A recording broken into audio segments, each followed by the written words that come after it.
And I knew that all I had to do was to get to the road. So I saw the truck, the Parks and Recreation truck. God said, right? I saw the truck. Right there and then, I knew that that was the road, but it's not the public road. That's the park road, only for their vehicles and bikes and pedestrians. I knew I was on the right track, so I made my way there.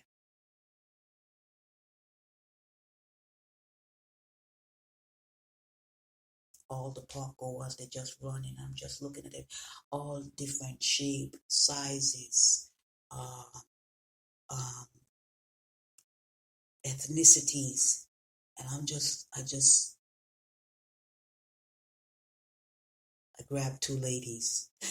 I always grab it, not physically, but there always seems to be in that park ladies that are mature ladies. They're in their 50s or their 60s, and it's always two or three of them walking together and chatting away. That's what women do.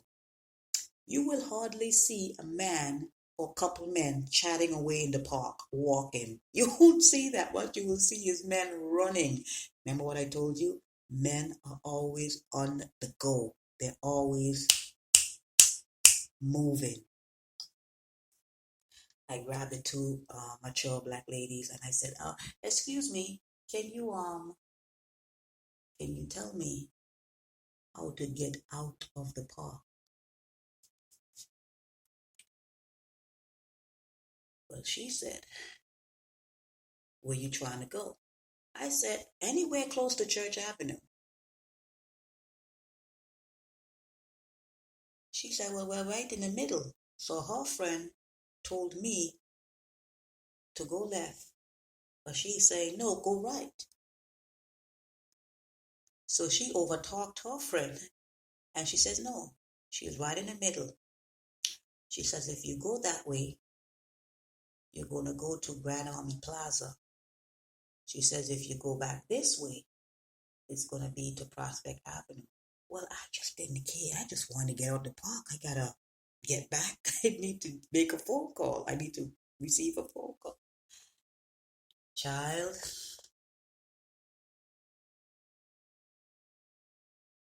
she told me to go the way towards Grand Army Plaza.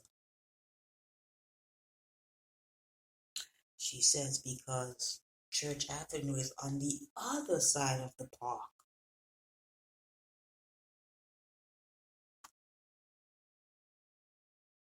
I said, I just want to get out. She says, okay. She says, if you stay on this path,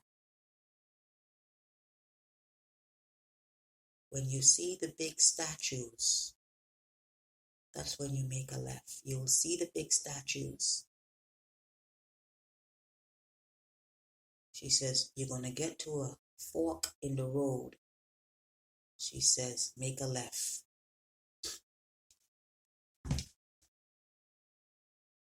As I was walking away from her, she called out to me. She said, stay on the path.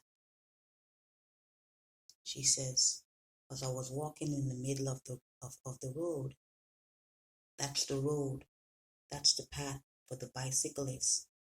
She says, she did it with her hand. She says, come on this side. She says, I need you to stay on this side of the road. Stay on this path. And I looked at her and said, thank you. She says, sure, no problem. She says, we walk this path, this road almost every day then. And when she left, that's all I ever wanted, When I asked for help, I just wanted to know which path to take.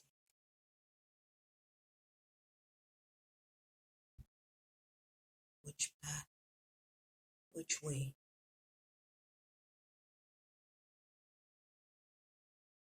But so often, you would hear people tell you, You have to do it on your own. I'm just like, why did you? And even if you started out doing it on your own, you didn't end up doing it on your own. Like, everybody got help.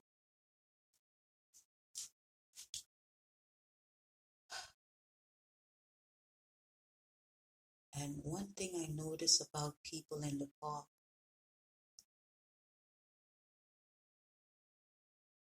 they're the most friendliest people.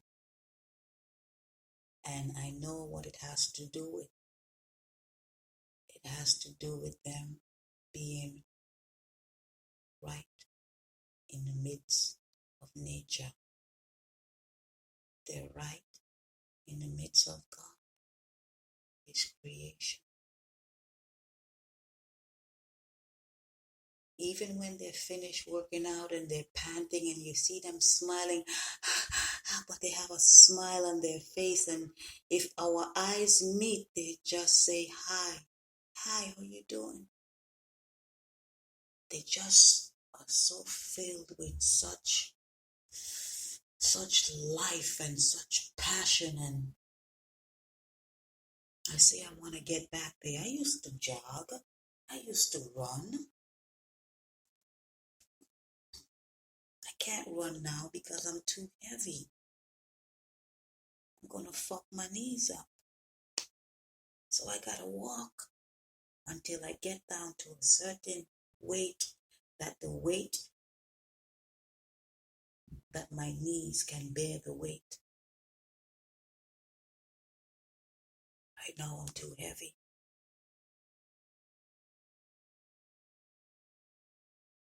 I just was walking and then I saw all the beautiful people just running towards me because I was going the other way.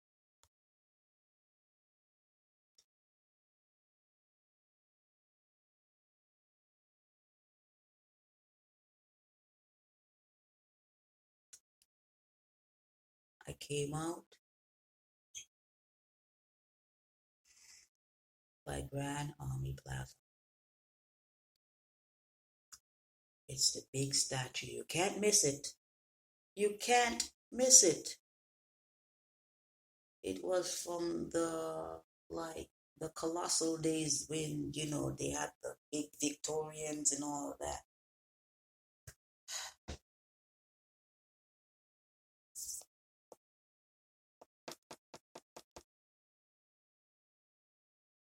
At this time,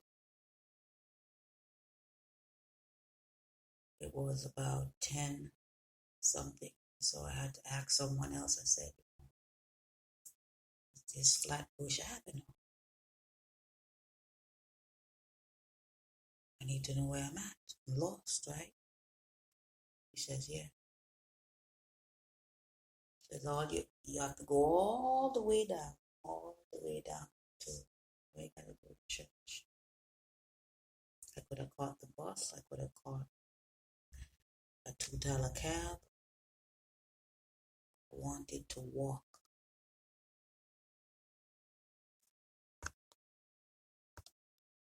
I was going to get exercise either way. You see what I'm saying? The devil may have taken away the gym from me this morning, but he can't take away nature from me.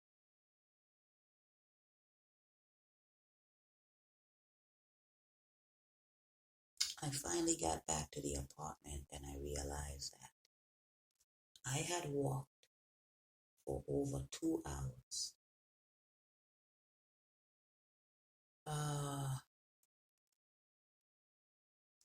8:30, 9:30, 10:30, 8:30 to 9:30, 9:30 to 10:30.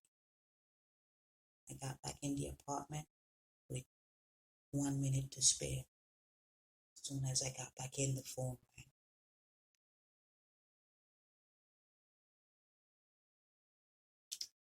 At 10:45, 10:50, my Achilles started to go out on me. I started to limp. Now let me tell you something. A month ago, I wouldn't have been able to walk that far. Since I've been going to the gym, my body has been responding to me. I have a knee problem. Listen, I have knee problems. Since I've been going to the gym,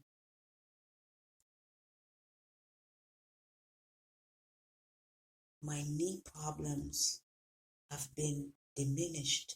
I still have them, but not as much. I walked for over 2.5 hours, and the only thing that bothered me was my Achilles. What happened to my knee? God, what happened to my knee? Wasn't my knee supposed to hurt me? When I started going back to the gym, I used to be in so much pain. Every night I had to ice down my knee. I want to give you a story time.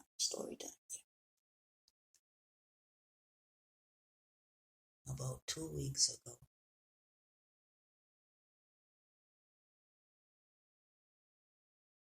when I was going to the gym,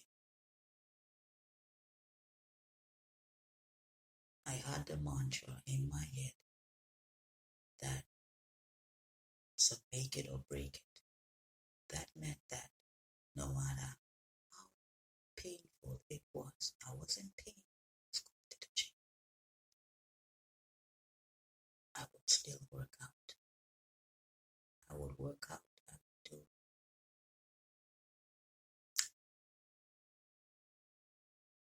weightlifting, aerobic exercise, body weight exercises. Then I would go on the cardiovascular machines, whether it was the bike or the elliptical. At night, I would be in so much pain.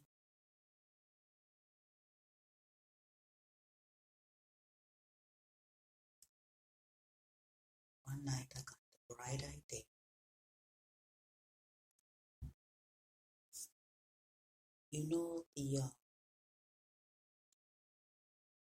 You know those freeze packs where you put it on your sore, your sore joints or your sore muscles? Well, it came in a sleeve. I added to the back of the freezer. It came in a sleeve, and I got the bright idea that if I took it out of the sleeve and put it on my bare skin, then it would numb it faster. Numbed it all right. Numbed it so much it gave me a freezer burn. Sure enough, did. Because you're not supposed to put them directly on your skin. It gave me a freezer burn, and I had to take a picture of it. And I was just like, oh my God, I am so glad that I don't know anybody in this gym, because if they saw my knee, they would have asked me, hey, what's going on? What did you get burned? And what would I have told them? I can't even begin to imagine what I would tell people. You know those ice packs that be in the freezer?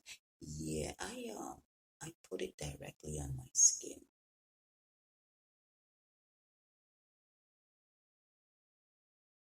After I put it on my skin,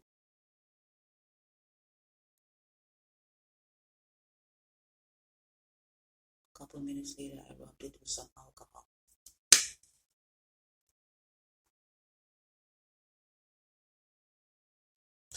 I can tell you that now because since then, the blister door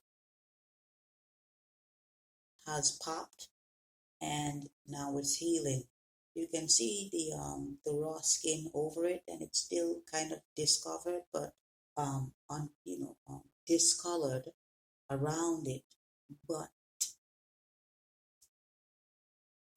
yeah, that's how I got that blister on my knee. Don't say you've never